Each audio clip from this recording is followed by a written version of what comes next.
Hey, everybody, welcome to this week's episode of Real to Real Talk. I am Sergio Barrera, and it's time once again to talk all things movies with the two loveliest people I know. Joining me, as always, is Paul Britton, and once again, the amazing Kristen is with us. Kristen, thank you for joining us. As tonight, we have waited for this episode for at least a week, and probably far longer. I've been waiting for this for a fucking year. That's true. This is true. As we are going to recap this year's Academy Awards ceremony that happened just this past Sunday. And gosh, where do we start? Everything, everywhere, all at once. Good night, everybody. Yes. Yeah. So, Biggest yeah. Yeah. Since Slumdog Millionaire. Yeah. Also, most above the line wins from one film at 6. What are considered the above the line wins? It is picture, director, all 4 acting categories, and screenplays. Okay. So it won Interesting. 6. Yeah. Which no movie has ever won 6 of those top above the line. But it was 7 total, was it not? 7 Yeah, total, they yes, for editing. That's the 6 of the editing. 8 that you're describing. Yeah. It got the it had the both of the supportings, which really pushes that total. You know. Yeah. First to get movie to 3 win acting instead of 3. just 2. Yeah. Also Yeah. in Best Picture. So, as we begin our look at this year's results, it's hard not to feel like. I mean, I think the world expected this. You know, I don't know that they expected this though. Well, but what I'm getting at, I guess what I mean is that there was very little surprise throughout the entirety of this particular broadcast. There were like a couple surprises, but nothing like shocking. But I guess once the ball got rolling, and we saw the win after win after win, it was. I wasn't surprised that the Daniels got directing. Because the more I saw as far as results, I'm like, okay, well, this is that anomaly year compared to what you were saying last week, Kristen, about how the averages recently have been 3 or 4, right, at a high. Mm-hmm. It just once, and I also I thought of you when I found out who won Best Supporting Actress, because I was like, you talked about that can be a marker for what the rest of the evening can look like, or maybe it was Paul, I forget. But indeed, that is what occurred. You know? Yeah. And so I want to get y'all's overall thoughts on, as you look at the entirety of the results, was this, maybe not fully expected, but what were your impressions once the night was over? How do you summarize this year's results comparative to the films that were part of this whole experience? Paul, do you want? Okay. I'll start first. Yeah. What I'll say is that the more I sit with these winners, the better I feel about the future. Because I think of like last year, where pretty quickly after the ceremony, I was kind of like, oh, these weren't very inspiring choices. Mm-hmm. Like a lot of the ones that won the main things, and I'm much kinder to Coda than a lot of people. Yeah. But like Coda was immediately like, this will be forgotten. And for the most part, it kind of has become forgotten. Mm-hmm. Yeah. Because the only way you can see it is on Apple Plus, which great for everyone who likes Ted Lasso. Right. It does nothing to put it out there. Yeah, like, and that kind of like, I think that kind of irks me. I mean, I liked that it was showing that we can tell different stories, but at the same time, it's kind of a schmaltzy. It kind of reminded me like of like winners from the 80s that were just like not really like Out of Africa. What? Like Out of Africa, like winners that just don't inspire a lot of confidence. I would almost throw in Rain Man, even though a lot of people like Rain Man. I don't at all. No, Um, very, very small, ultimately forgettable films. yeah, and so the more I thought about last night, and I was listening to a podcast I was actually taking that was actually like recorded before the ceremony. Mm. And one of them talked about how they feel like Everything Everywhere All at Once, as far as winners goes, it's kind of like she the analogy she gave was Midnight Cowboy in 1969 because it was the last movie from the 60s. It was a bold choice. It was a movie that was rated X, like had all the hallmarks of the that era. What would you call that? Like the not anti-establishment, but there was like a different word, counterculture. It like Okay. was really emblematic of the counterculture we were seeing in terms of like the kinds of acting we were seeing, the kinds of stories we were telling, the kinds of mature themes that we were telling. That like the year before was Oliver, the musical version of Oliver Twist, which I mean I love, but I love. like feels so much like old Hollywood. Like this is what Hollywood was trying to put out, as opposed to like Midnight Cowboy, which was just like this is the face of the new filmmakers. Yeah. And for her, she felt like Everything Everywhere All at Once is like could be that kind of movie for a lot of people because like the Daniels, they are barely older than I am. Like they are like one of the top 3 or 4 youngest people to win Best Director. And like and she was like imagining young filmmakers like and trying to look up like what are inspiring movies, and they're going to see this weird fucking sci-fi action comedy where people are fighting with like stuff sticking out of their butts, and you're going to see like a dumb like rip off of like Pixar, and while doing it talking about metaphysics, existentialism. And I'm just like, yeah, that's actually a really exciting thing for me to kind of look back and being like, we told everyone like this is art, like this is the future, and this is the future, like because the filmmakers that they were kind of trying to push for us, like All Quiet is very old Hollywood, even if it's kind of weird. It's really weird.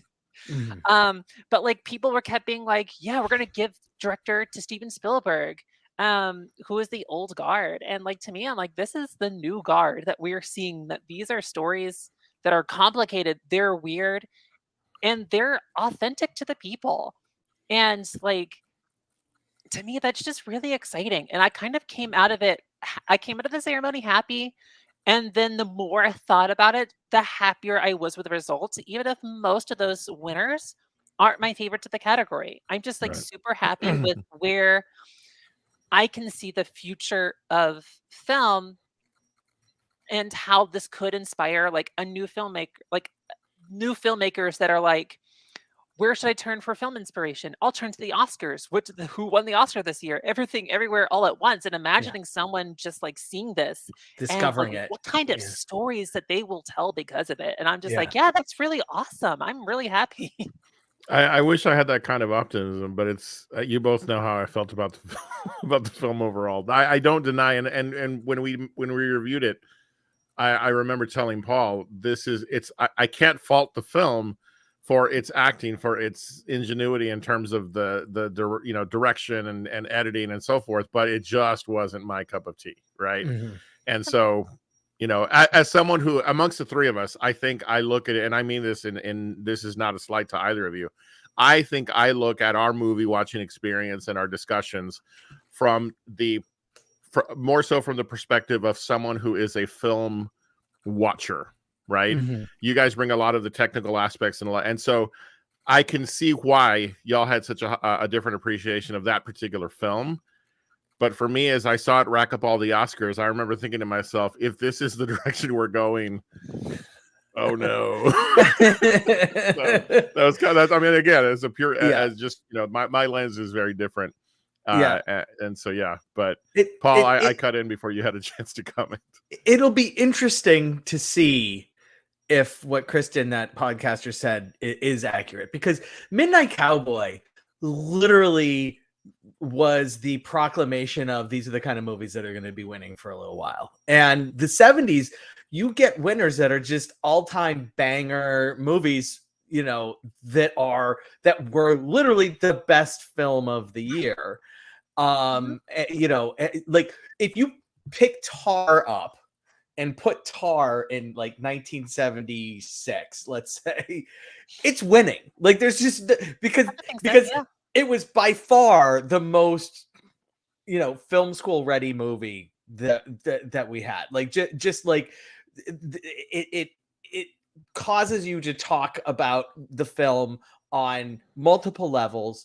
The craft of the filmmaking, the ideas behind it, everything about that movie is just, let's talk about it. Whereas everything everywhere all at once, like you're saying, Kristen, if this is the kind of movie that becomes like, yeah, this is what we want to see, this is what we want to win Oscars, I am well behind that.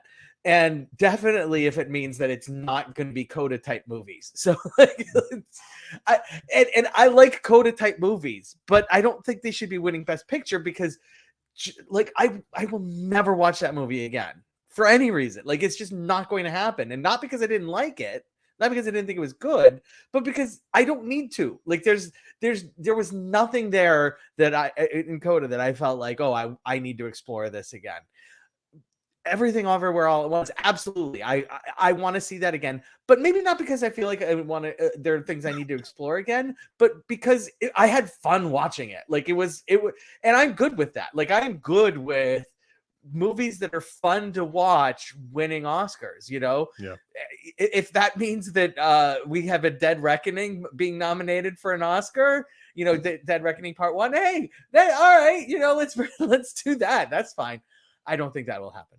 But yeah, I mean, and maybe a Wes Anderson movie will win, and that's my like, yeah. I mean, if Everything Everywhere All at Once can win, like, and let's be fair, I think, you know, Grand Budapest is pretty easy to say, well, that was his best movie, and you know, even if it's not your personal favorite, it's by far his best, and it was nominated, it didn't win, and last year French Dispatch, which I friggin' loved, did it even get nominated? I feel like it didn't even get nominated. It's like, but now it's kind of like, hey, you know what, he didn't get anything. It didn't get anything, not even production design, which is and but it's like, let's nominate these quirky, weird, fun things, and that's Wes Anderson.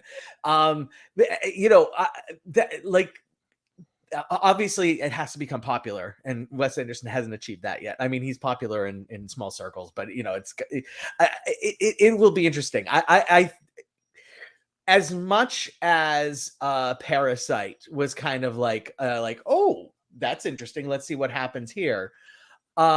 This is also, oh, that's interesting, let's see what happens here moment, but not in the same way, because I don't think Parasite was an amazing movie. It was a truly shocking, an interesting, amazing moment that it won Best Picture.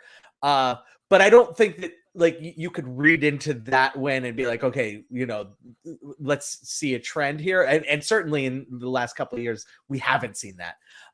It'll be interesting to see if Everything Everywhere All at Once sets a trend.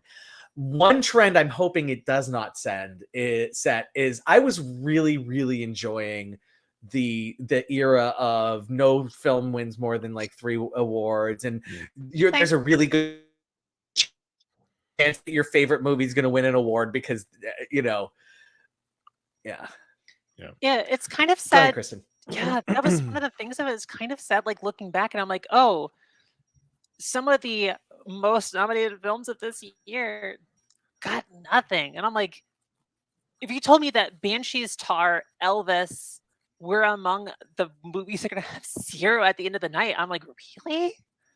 Yeah. We're just going to give majority of the awards to just 2 films? I hate that. I agree with you.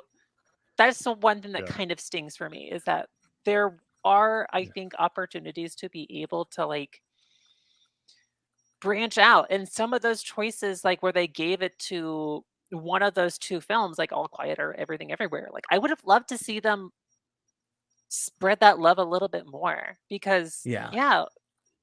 we don't need like we don't need it. They don't And need here's the 7. thing: is the one of the things that is, I think, factually correct is not every movie is the best at everything. Like, to not to play upon everything everywhere all at once, but like, for example, All Quiet on the Western Front was not the best at cinematography and the best at production design and the best at score. Yes, it was a great movie. It had an amazing score. If it had just one score, I'd been like, yeah, totally cool. But the production design of Babylon was fucking ridiculous, and it should have won. Like, it was by far and away the best production design. I hated Bardo. The cinematography on Bardo was frigging amazing. Like, that was one of the things that Sergio talked about when we reviewed that movie, was like, yes, I would be fine with Bardo winning for cinematography because how amazing and beautiful it was. Yeah. Or Elvis, like the Elvis for cinematography. Either one of those makes more sense just because of, that's what that movie did, and, to see really basically like Wakanda Forever win, for costume, and that was pretty much it as far as diversifying the and I don't mean diversity in the sense of Of course. I mean strictly in the sense of spreading the love. So if we were going to be spreading the love around, there was really there wasn't a lot of that, but I am glad I did not need to storm the gates because Women Talking did win screenplay. So yes, thank you. That was the one win I didn't know I needed until it happened. No, and then afterward, when I kept looking back, and I'm like, man, Women Talking winning screenplay was my favorite part of the night. That was the one where, if that hadn't happened, I would not have understood what was going on. Like I would not have been able to make sense of anything if that hadn't happened. And it was the one thing that was interesting about All Quiet getting all of those below the line wins, particularly score, because score really felt like it was going to go in a different direction. But All Quiet getting out, there was that moment where everything hadn't not only just not won anything, it hadn't even been like up for anything for a 45-minute for like stretch. 2 hours. Right. And All Quiet was just boom, boom, boom. And it's like, this is interesting. What is happening here? And then it just became like, oh, that's right. Everything wasn't nominated for anything. So in this stretch, and we're back to Everything Everywhere All at Once. And it really cleaned up. Yeah. End of the day, I'm cool with it. I'm excited to see where I hope that it is a precursor for some things, but not other things. Yeah. That's really where I land. Well, as we begin looking at some of the individual results, I wanted to start with what I thought was going to be, Kristen, the thing you would say was your most favorite moment, in that Naatu picked up the win for best original song. So because it was expected. Yeah. Everyone pretty much expected it needed to be the one to win. Yeah. So I was happy when that occurred. It was because like Women Talking was for me the movie that was the front runner at the beginning. Stopped being a front runner, and then at the very end, like pulled it off. And to me, like having that satisfying moment of Sarah Polley like talking with the scary Frances McDormand head right behind her. Like I did not know how much like I need this movie to win. I need this movie to get something. She's in the movie for 5 minutes. Why do we need Frances McDormand scary face there? I don't know. I took a picture of it because it made me laugh. I watched the clip and I was wondering. I was like, okay, wait, that's such a weird visual to have. So yeah, but so I just want to run through a few of the results just to get your individual thoughts on what we thought, because again, it went the way that I think many expected in terms of the category. So there was not a lot in the way of surprises, but there were a lot of moments that were quite satisfying. In starting with Ke Huy Quan picking up Best Supporting Actor. He has run the gamut on this season, and again another high impact, genuinely emotional speech. Talk about what I'm curious to know from you guys, briefly, is where does he go from here? What is Quan? Are we going to see more work of this type for him? I mean, because again, this is sort of a tale of two careers. How does this, what next? If you had any thought towards that, what might we see next? He's got a show coming on Disney Plus. Okay. I don't, that if we're being literal, Nick Kramer saying he's going to be in Loki season 2. Oh no, he got hit by Marvel.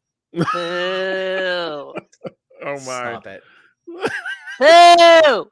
Stop it! So I'm only not booing because that's one of the only Phase Whatever shows I enjoyed. So so whatever.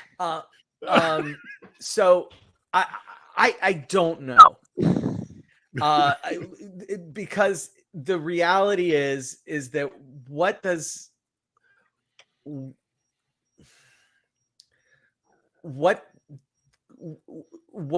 like, so Brendan Fraser, like, does he get Brendan Fraser's career where he just kind of pops up in, like Brendan Fraser now has been in like several movies over the last couple of years where it's just like, oh, this has Brendan Fraser in it. It's really cool that Brendan Fraser's in this.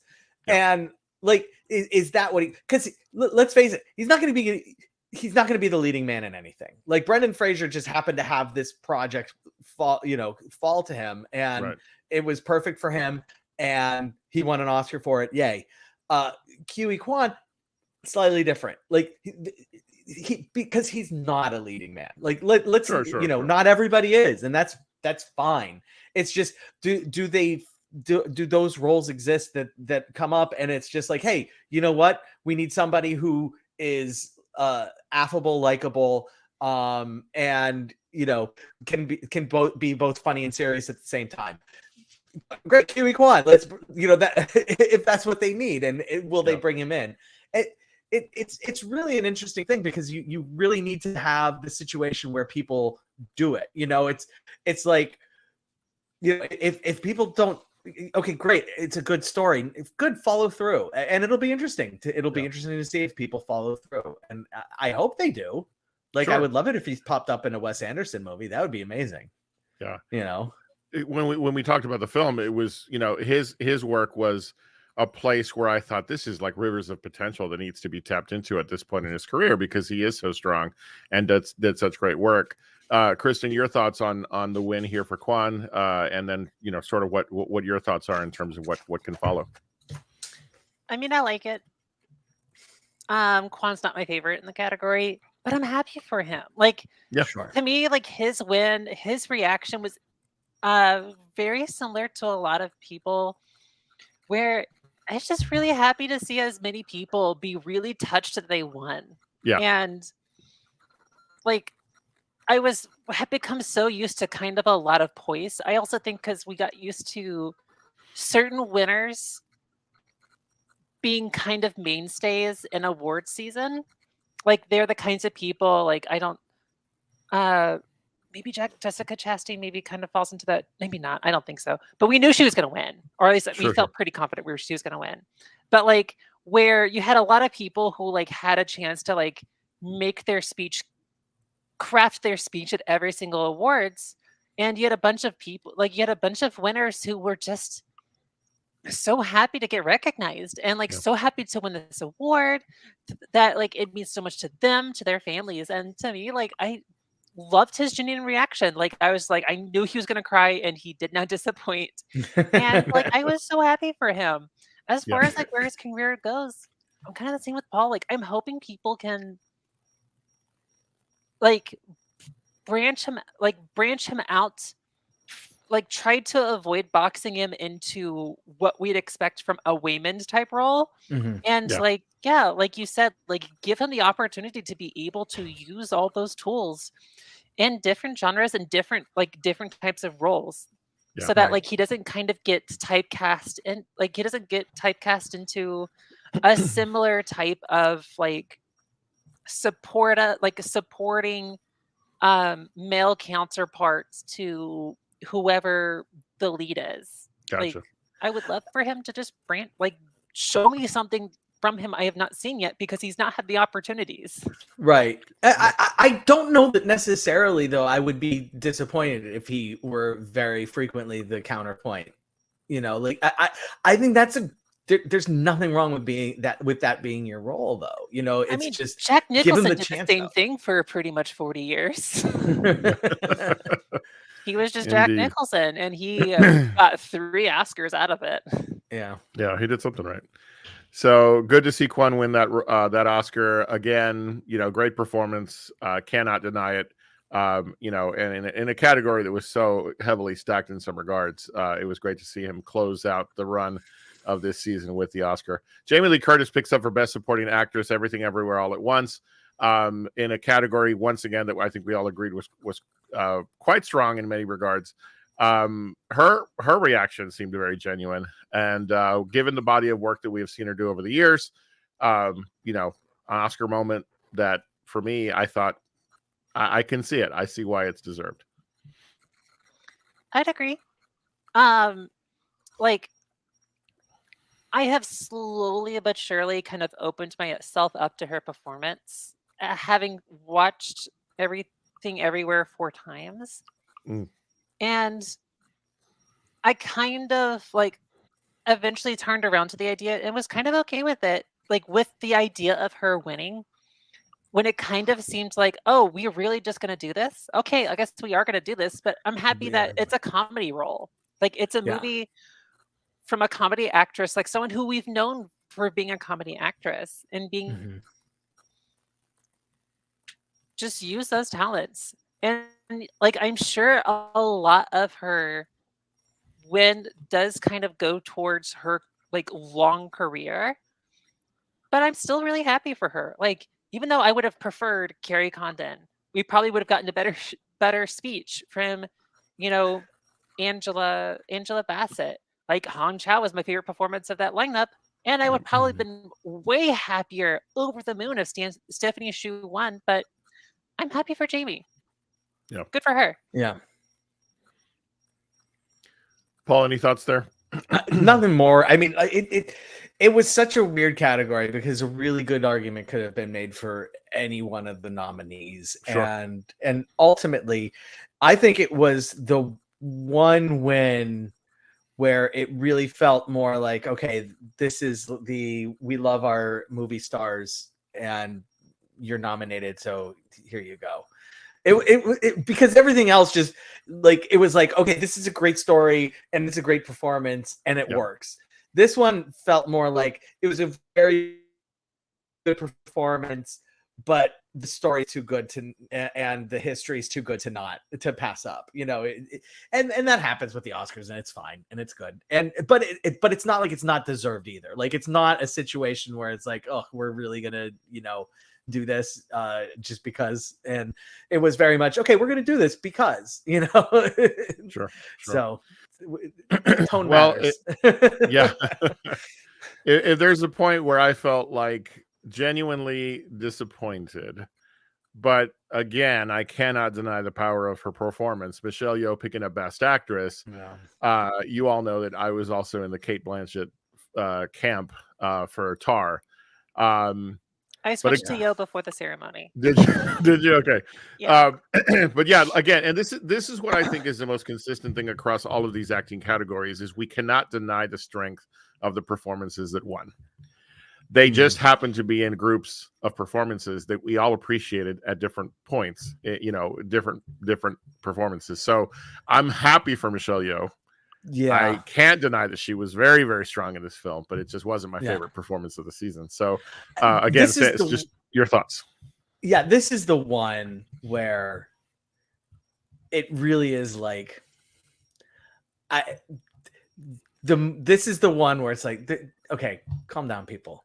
Like, we're talking about, you know, I get it. Cate Blanchett's won 2 already, but if you watch those 2 movies one after another, which I have not done, you know, I'll be honest, I have not done it. I probably should, just to, if you don't finish Tar and like, holy shit, what did I just see Cate Blanchett do? And if that's not what you're going to say after Everything Everywhere All at Once. Like, right. No, you will eventually get to, and Michelle Yeoh absolutely owned that and just dominated and was amazing in what she did, but that's not your first reaction. Like, your first reaction to Tar really should be, what did I just see Cate Blanchett do? Yeah. And you know, and this goes back to, you know, something Nick asked. Okay, but spreading the love for what purpose? Just to be charitable, which is not what I said at all. For the sake of being charitable, if they deserved the awards, they would have won. We know that's not true. Like, so we know that the Oscars are not about who deserves, but rather who people are voting for. And the perfect example, you know, I mentioned one earlier, production design. Oh, sorry, Nick, I didn't realize you were saying that's what okay. Production design. It's like you watch Babylon and you're left with, oh my god, like that just looked amazing, like from everything that was going on around the actors from what they were doing. You know, for me, the screenplay of Women Talking was just like, Jesus, that third act just works perfectly because of the screenplay. And it's you know, the acting's great, yes, and everybody's awesome, but just the words that were coming out of these actors' mouths, every word was just perfectly crafted and it all worked. And for Cate Blanchett in Tar, and I get it, so Tar is not super popular. There's I love it, other people don't, that's fine. You know, at the end of Tar, it's and look, Brendan Fraser won, and he won in the category where it's like at the end of The Whale, you're like, holy shit, what did we just see Brendan Fraser do? And so it's like no qualms there, you know. Like, would I personally prefer Colin Farrell? Yes. Why? Because I preferred the movie. But you know, Tar, it's just that's the one. That's literally the one award that Everything Everywhere won, where I'm like, I don't understand it, but that's okay. It's not for me to understand. No, that makes sense. I think for me, and I had to come to terms, like I said, with switching to Yeoh at the very last minute and being okay with it, because like, same camp as you, prefer Cate Blanchett.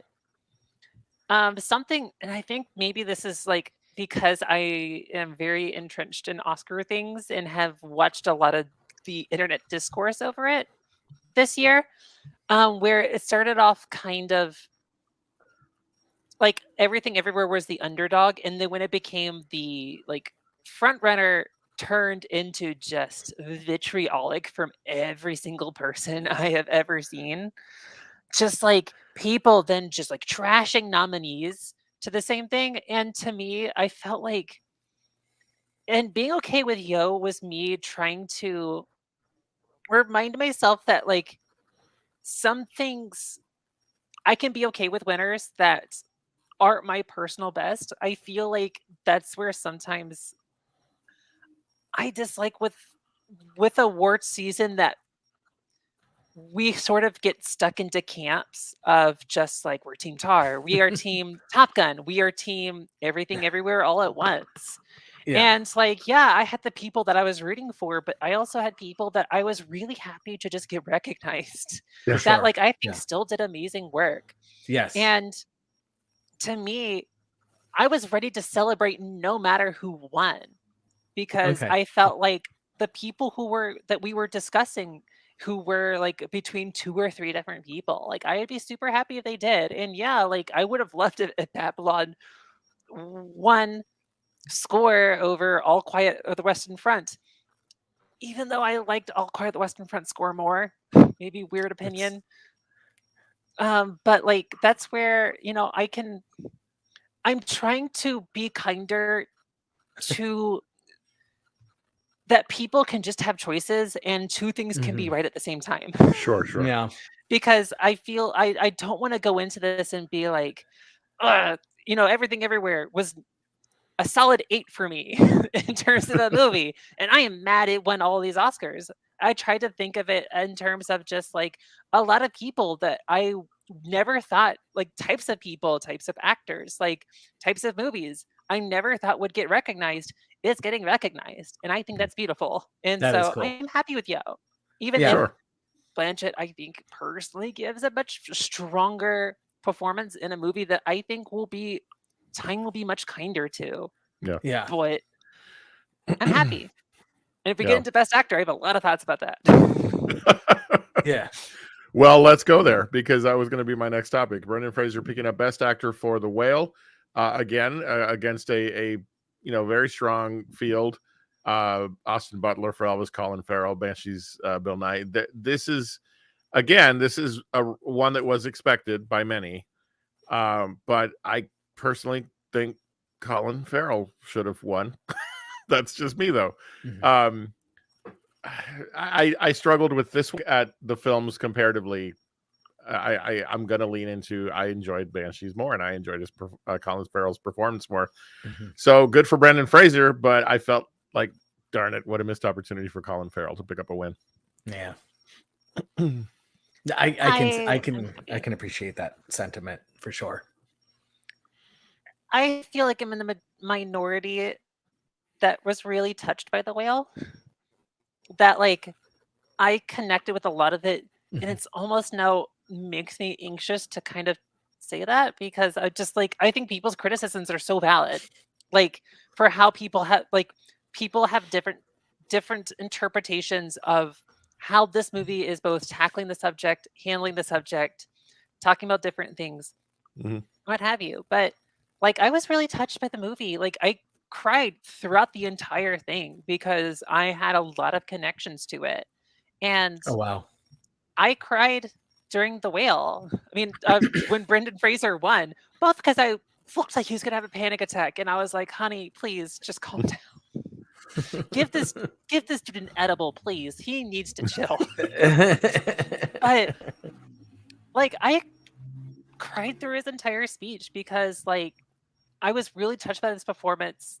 It meant a lot to me, like being able to see this movie and then finally seeing him win. For me, what I thought was one of the top 3 performances of the year, and I was just really happy that he won.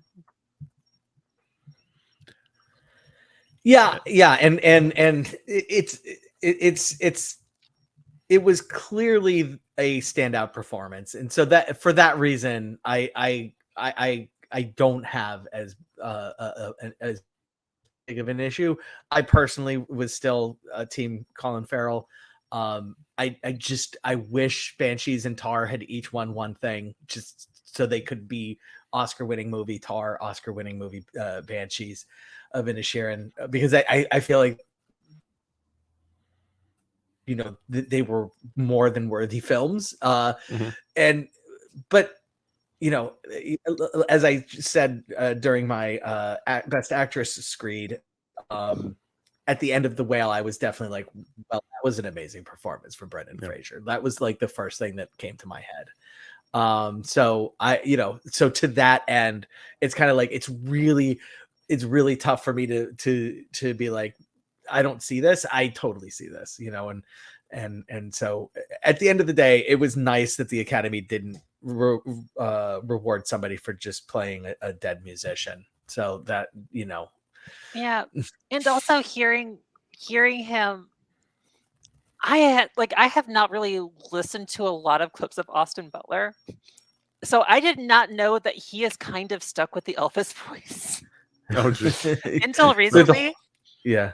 Yeah, like through the whole entire like awards campaign. And then I finally like paid attention and like listened to him for like maybe like the day or 2 before. I like heard him talk and I'm like, oh honey, no, like I don't want to hear you be out. Just be yourself. You're from California. Like let Elvis go. It'll be fun though, because Elvis is going to be in Dune 2, so we'll get that treat. There was like my favorite tweet, Oscar tweet was someone being like that Elvis was rat tattooing Austin Butler. That's how it kind of felt like the way That's he funny. kind of kept Oh my he gosh. kind of kept that persona a little bit longer than he should have. Yeah. That made me laugh. Oh my commitment to the role. Yeah. I'll say again, Brendan Fraser. I love so much of what he's done in the course of his body of work. So I am happy that he got an Oscar. But I did come out of this category thinking, okay, now we got to get Colin one. Like, what do we got to do? Because he obviously is of that caliber, and I'll be very curious to follow Colin Farrell, over the next few years and see, okay, what is he picking to do? What is he choosing to do? Because I think he has what it takes to be, obviously recognized at this level. But I'd love to see him get an Oscar because he has done. You look at his career and there's a lot of questionable things, but when he takes a role on like this and can do what he does, it's like, I'm glad, because I heard an interview where he talked about how his the way in which he works his craft is very methodical. But then I look back at his body of work and go, but you did Total Recall. Like, so, it's kind of hard for me to reconcile some of what he says, but hey, but he did also do After Yang. True. Yeah. This is true. And I think McDonagh should double down and make it an even more Irish movie. Yeah. because Colin to me is best when he's Irish, when he's allowed to be Irish, when he's allowed to be goofy. I like that. So like I want to see more of him like doing these kinds of like comedic dramatic roles. Yeah. Because he's really funny, and I don't think he gets a lot of credit for it. Yeah, can I just say, I feel like there is a perfect movie out there in the ether that is a PTA movie with Colin Farrell in the lead. I feel like that exists, and if we could make that happen and get them both their Oscars at the same time. Doesn't have to be an Irish PTA movie, but just But what if it was? And Irishmen are all over the world. He could be an Irishman that's living in Los Angeles and randomly appears in a PTA movie. It can happen, okay? Yeah. But because he has the right kind of sensibility, like you said, he's both serious and silly, and like that helps with PTA movies. Like if you can be serious and silly, oh sure, that's a huge help. So yeah, indeed. Well, we get to best directing, where the Daniels pick up the best director nod for everything. I kind of I'd like to, if you guys don't mind, because best picture, Everything Ever All at Once. Kristen, you mentioned, the Daniels are some of the youngest to win in this category. The film that they directed and put together, obviously, wins Best Picture as well, stands out as an amazing film. I want to get your thoughts, because I think we kind of landed in our predictions on, man, there's a possibility they'll go Spielberg, or hey, there are other directors that may get the nod. Were we surprised when, or was it an issue of, as the evening rolled on, we're like, yeah, this is going to play out the way we think it will, which is with them winning? It seems like pretty much that's where it was going. Yeah. By like the time like we said, like once Jamie Lee Curtis won, I was like, okay, there's no question. Like there are some years where we kind of question where it will land. Like Nomadland. Like how it lost a bunch of things that we weren't sure if it was going to get. Like it lost adapted screenplay, it lost editing, lost cinematography. And so like those are some early signs where we're just like, okay, we're not really sure who's exactly going to win Best Picture at the end of the day. But like once Jamie Lee Curtis won, I'm like, okay, Daniels has got it. Like it's probably got editing. It's probably going to get 7, like whatever. Gotcha. I wasn't as certain until it won screenplay. Like once it won, I felt like it winning screenplay was kind of like, and even then it felt like, even when it won screenplay, it felt like, okay, could they be giving screenplay with the intent of giving director to somebody else? With the intent of giving director to somebody else, but then giving Best Picture to Everything Everywhere All at Once. But then it just became like a snowball rolling down a hill. It just became inevitable. It really did. And I felt like by the time director came around, it was just like, okay, we know where this is going. We can all breathe a sigh of relief that it's not going to go to Spielberg Fableman. Yeah. Well, yeah. As I followed the results, because I was following the results on Twitter. I can't watch broadcasts. I don't know why. I thought to myself as we approached it, I became more and more convinced in my own mind that it would be a crime if the Daniels didn't get it. You know, it even more so. Because again, the work itself was winning so many things in so many ways that it was like, no, you have to. You can't say all of this is great, but not the directors. There's just no. I know that's happened in the past, but this year it would have been a crime, and so. But it's also weird. I didn't realize it until afterward that also the other 4 directors in the category all had films that won 0. Right. Like, how bizarre is that? It was that like half the winners won 0. Yeah. Like half of the best picture won 0. It was really kind of odd. Yeah. It was kind of like 1999, where out of the 5 best pictures, 3 had 0. Well, yeah, I mean, the Academy had 2 favorite movies. That's all there is to it. They had 2 favorite movies, and they rewarded those 2 movies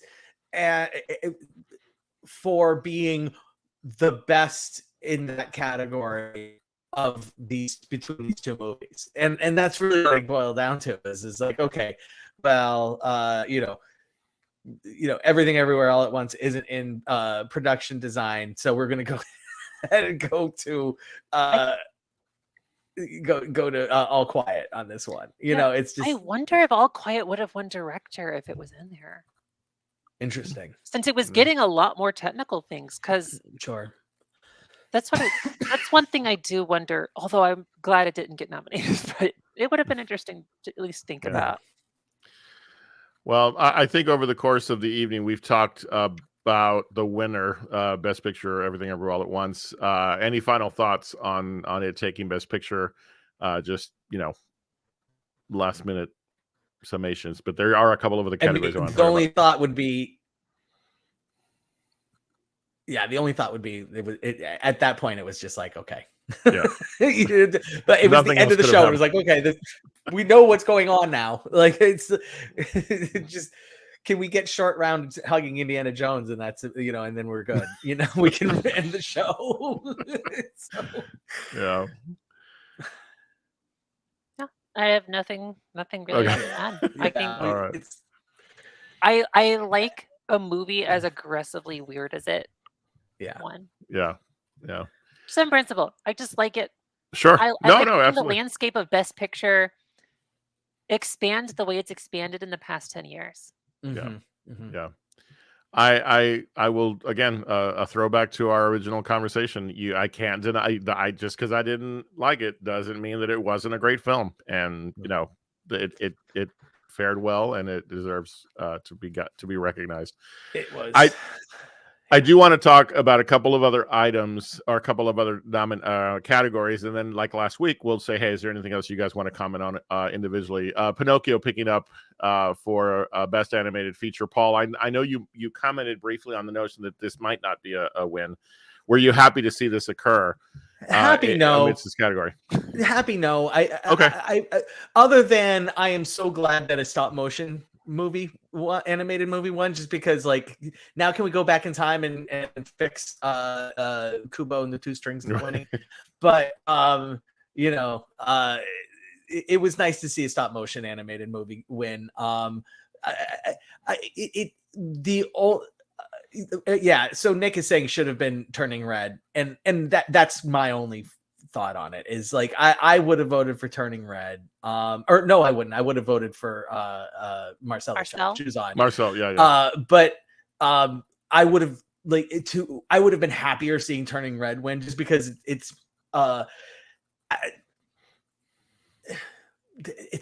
such a dark movie. I mean, Pinocchio was such a dark movie. Man, right from the start. Yeah, so. The first 15 minutes of that movie are like, is this seriously what we're doing here? That's when I stopped watching. Yeah, it's so but that's okay. That's okay. Yeah. Look, we need to. I need to be okay with adult animation winning, and I am okay with adult animation winning. And it was great. I just like Marcel the Shell with Shoes On was just my number 3 movie of the year. So I just wish it had won. That's all. And Turning Red was as good of a Disney/Pixar animated movie has come out in forever. It was just it's so good. It's such a great story. But it's good. It's fine. Yeah. Best visual effects going to Avatar: The Way of Water, not Top Gun: Maverick. Boo. But I'm not surprised. So, any thoughts? No, I mean, it was expected. Yeah. They invented technology. Right. If you invent technology, you win that award. That's all there is to it. They went with the most obvious choice. Sure. As opposed to the times where they'll go for the weirdest choice. I forgot, like, if we mentioned that last time, where it's like, sometimes they'll just like, we're just going to give it to the Golden Compass. Yeah, we're just going to give it to First Man. Yeah, we're just going to give it to, what's another one? 1917 made sense. Still kind of a weird choice. That was Endgame's year. And I was like, okay, we finally have to probably give it a bone to them once, just to say we did it. And no, it wasn't. Which was bizarre and bonkers. Like, yeah. Agreed.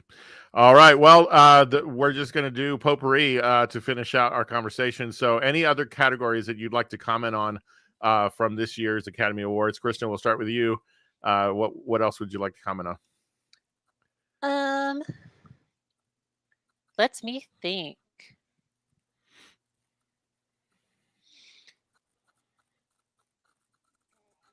Nothing comes to mind. Okay. Like the biggest one I would have mentioned would be Women Talking, because I just wanted it to recognize I bought it today. It's coming tomorrow. Yeah. So looking forward to watching it with the most depressing double feature I bought it with, which is The Whale. Oh my goodness. Yeah. That'll definitely put a mood. It'll do a mood, not necessarily a good one. This is my last chance to just tell everybody that you need to see Moon Age Daydream, even though it wasn't nominated for Best Documentary, which was by far the biggest nomination snub that happened. And I'm going back to January and nomination snubs, but too bad. Go see Moon Age Daydream for the love of God and film and everything that is David Bowie. Just do it. Yeah. Navalny winning, I felt was a classic, like, oh, this is interesting for where we are at this moment in time. Let's give it to Navalny. That's fine. Moon Age Daydream was only about 20 zillion times better, but that's fine. I would have loved it if it went to, I guess, what the original frontrunner is up until like the last month, which was All the Beauty and the Bloodshed. Because that was a beautiful. I would have even been fine with the pre-summer favorite, which was The Fire of Love. Like that was like, that was the very, very, very early favorite. Fire of Love, like just coming out of like what was it, like Sundance, wherever it was first screened. It was like, this movie is really interesting. It's a fascinating, interesting movie, and not that Navalny is not fascinating and interesting. It's just not as fun. It was an issue of proximity, I think. So yeah. And that's the last question I want to ask you about Moon Age Daydream, Paul. Just briefly. Was it timing of release that hurt its potential for being nominated? No, it's just really fucking weird. Okay, because I enjoyed it. It's not that weird. Did I ever tell you what my opinion of Moon Age Daydream was? Go ahead, please.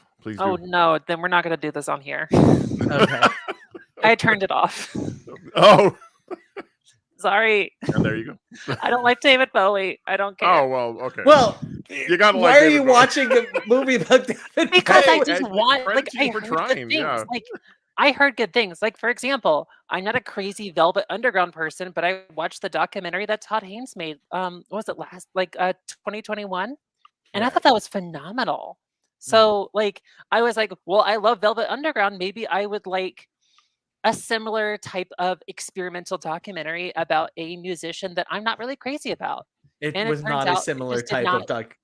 Yeah, I It's didn't even it's bother amazing. rating it. I was just like, guys, this is just not for me. A Yeah. lot of people really love this. And I'm sure if you love Bowie, you will be so into this movie, but it just wasn't for me. Yeah, Even on it's drugs, it wasn't for me. it's a thing. It you know, in a year, I'll say this, in a year where Everything Everywhere All at Once won Best Picture, Moon Age Daydream winning Best Documentary would have been appropriate. Gotcha. That I Gotcha. you know, it was an experimental film. That's all there is to it. It's an experimental film, and it We didn't, deserve more you know, experimental documentaries. we do. Yeah. Films, period. we you know, so, and God bless A24 for producing and putting those types of movies out there for us. Yeah. God bless everyone. All right. And Neon.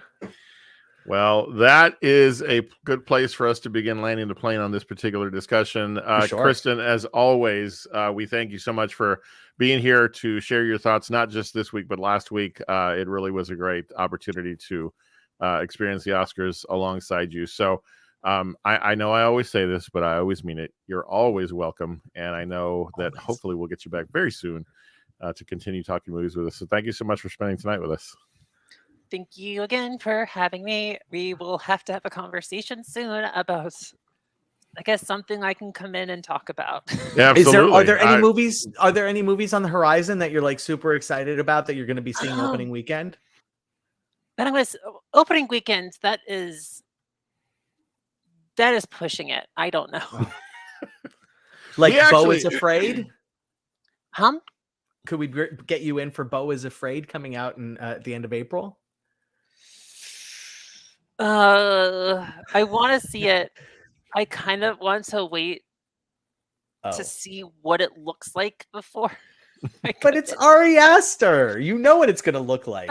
But Midsummer fucked me up. Well, one thing I do want to lean into is there's been a couple of films that I should do a better job of taking notes, because you mentioned a couple of films in the last couple of weeks. We do Skimmering. I'd be interested in watching that. We've done Skimmering. We've done it, but again, your thoughts are always welcome. But no, there were times. I love it anytime you bring up a film and it's like you loved it and you stand behind it. And there was a title recently. I wish I could remember. I don't know, Paul, if you took notes, but we'll build. We're willing to build episodes around any films you want to talk about. So continue to let us know, and we will look forward to having you on to talk about whatever you'd like to talk about, because we love you.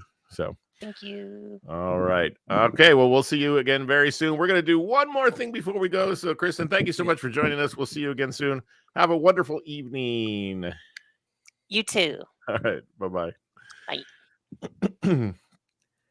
All right. So, Paul, as we continue with our last portion of the evening, we do have a real quick review. And I would like to begin by saying that if I were writing this review for some form of written format, I would title it Adam, why? Because we are here to talk about a movie called 65. Sure. I got home from watching this movie and Jen asked me, how was it? What'd you think? And I'm like, I think Adam Driver went to his people and said, listen, of all the work I've done post Star Wars, I want to know, once again, because he's done so much great stuff since, I want to know what it's like to just do one for a paycheck. Get me something that's going to have me shoot cool guns, that's going to have me, crash a ship. Yeah. And oh, by the way, it's got to fucking have dinosaurs. So and bonus points. Yep. Bonus points if I don't have to fucking act with anybody else. Or at the very least, I'm the only person that speaks English, please. There you go. I don't want to have dialogues with anybody. I don't want to talk to anybody. I want to carry this film. I just want to show up from a paycheck, maybe say some lines, definitely react to things. That's fine. Yeah. But talking to people, please. I've done that before. Let's not. Done. Let's not. Oh. Yeah, look, Sergio, you're being especially harsh on this movie. I'm shocked. I thought for sure you and I would be on the same page on this movie. No doubt, it was exciting and Okay. it has a lot of the things I love. But okay, Adam, okay, yeah, why? Because who else is going to do it, Sergio? Who else is going to do it? We could throw a rock, Gerard Butler, and hit I know. somebody that would do this. Yeah. Adam Driver lends a certain amount of credence to this movie that is completely undeserved and unearned. Yes. I love the concept of this movie, by the way. Yeah, Like, can we just say that God bless this concept? This was just, but what was the movie a few weeks ago? We Have a Ghost. So yeah, and I'm going to be comparing We Have a Ghost to 65 because it's earned. So the problem that happened with We Have a Ghost is they made a movie with 3 storylines and it really only needed 1.5. Right. 65 made a movie literally with 2 storylines, not counting what's going on with his daughter as a storyline, as a separate storyline. That's more character development, which I'm totally cool with. You got to have that. Yeah. But there's 2 storylines. We're stuck on Earth, and oh, by the way, there's an asteroid coming, and it just so happens to be coming at the exact moment that I'm stuck on Earth. You don't need that. That was an aspect of the storyline that was so utterly absurd and so. It just takes there needs to be somebody to go through these scripts and be like, this whole thing, it's not working. Why is this even here? Not only is it not working, but it detracts from everything else going on because now you have to spend time on it. And just go the 12 kilometers to the ship and realize it's going to take you a while because And there's going to be dinos. It's rough terrain. I don't know why it took more than a day to go 12 kilometers, but that's okay. That's okay. It took them more than a day to go 12 kilometers. And for those just aware, like people run 5Ks in like 45 minutes who are completely out of shape. So I've done it. How long did it take you to do a 5K? Oh gosh, I can't remember the time, but it I'll just say this, in my mind, it went a lot quicker than I thought it would. So an hour? I'm willing to assume that it took you an hour to do. Oh yeah, 5K. Yeah, that's fair. That's okay. Fair. He had to go 12. Okay. I never did the math that way. Oh my god, it's even more ridiculous now. Right, and it took him more than a day. It's fine. It's fine. It's just make it 20K so that it sounds really far. More reasonable. And it's like, oh wow, that's really far. It's like, oh, I mean, you could really probably do that in 5 hours. Shh. 12K you can do in 2.5 hours easy. If you're not even trying with bad terrain. Oh man. Anyway, the point being, that's your movie. You don't need an asteroid coming. By the way, spoiler alert, hashtag. Somebody had a special effect budget though, so spend more on the dinosaurs then? Yeah, I was gonna say there was other places that could be spent. Oh my goodness. I'll be honest. I'm going to assume they did research and based their dinosaur designs off of actual dinosaurs. I didn't realize that there were carnivorous dinosaurs that walked on 4 legs that were that big. That wasn't that dinosaur was using all 4 legs, right? And he was as big as a tyrannosaurus. As big as you would expect a tyrannosaurus to be. So yeah, that's something I learned in this movie. Science. Hashtag science. Yeah, but goddamn if I didn't enjoy the fuck out of this movie. Yeah. No, yeah, no. I maybe I should have started there, but no, I mean, but I'm sorry, Paul. You're not going to get me above this. No, that's it. It's a Taco movie. Full action film. It's stupid. Yeah. There's a lot to dislike about this movie. I'll probably watch it again. I will absolutely watch this again. Yeah. Absolutely. But Adam, and when I show up in Target and it's there in Blu-ray, I probably will end up buying it. There you go. Because I absolutely enjoyed the fuck out of this movie. So no, I'm with you. Guilty. I'm with you. 100% guilty. Guilty. I love it. I love it. Wow, we landed on the same spot. I love it. Yeah. Yeah. I mean, I was worried you what were it is. It was 91 minutes, which helped it for me. Right on. This is movies can learn from this film. Imagine if it had been. Imagine if they had chopped out the asteroids thing and made it 81 minutes. That would have just been. We might have given it another star. Oh my goodness! I mean, obviously, you could fill that time with more dinosaur attacks, or sure. The one thing that the one thing it was missing. A genuine, and I'm going to just be honest here now. Like, sure. Not all the dinosaurs were carnivorous in real life. Right. In this movie, we are presented literally with one non-carnivorous dinosaur. Yeah. I think the movie could have spent 5 minutes with a touching scene between the humans and the dinosaurs.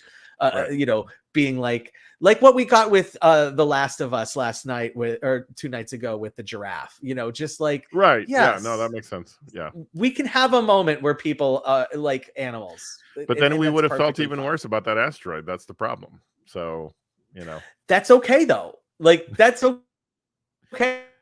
Maybe that's maybe that was needed to drive home. Look, the reality is that damn Jurassic Park movie where the volcano was going off and that I was just thinking the giant brontosaurus thing dies on the dock, and it's I still like I don't know. I don't remember if I actually did, but I definitely got really close to it. So, and we didn't have that moment here. Like there wasn't, really, so yeah. Yeah. That's I think that that discussion probably took place and somebody said, nope, we can't have people. We're keeping it at 90 minutes and Adam Driver doesn't want to talk. So that's right. Exactly. Yeah, man. Whew. All right. Well, it is not doing well at the box office, but hey, it'll probably gain some steam on streaming. So yeah. All right. Well, Paul, we have come to the conclusion of award season for this year. We now will have more shows that are not related to award season, but that's because this week we have Shazam. Yeah. And that's and next week we have John Wick. So it's going to be an interesting couple of weeks. And the week after is John Wick. We're definitely dedicating an entire episode to John Wick. We need to, because absolutely we need to. Yeah. I don't know that we need to dedicate an entire episode to Shazam. No, we do not, because I finally saw the first one and I'm like, okay, 3 tacos, and I am looking forward to the next one because Helen Mirren. So, what are you going to do with one of the treasures of our industry that we love? What are you going to do with her in this film? So, yeah, that might be an RQR. So we'll talk about what next week's going to be about. We thank you all for joining us. And we look forward to the next time we'll get together. Paul, as always, thank you for your insight. And we once again want to thank Kristen. She's amazing, and we love having her. So. The best. All right, indeed. Well, with that said, we thank you all for joining us this evening. We appreciate it, and we wish you the best week possible. We'll see you once again next week. Until then, remember, you're awesome, you're amazing, and the world's a better place because you are in it. We'll see you next time on Real to Real Talk. Good night, everybody.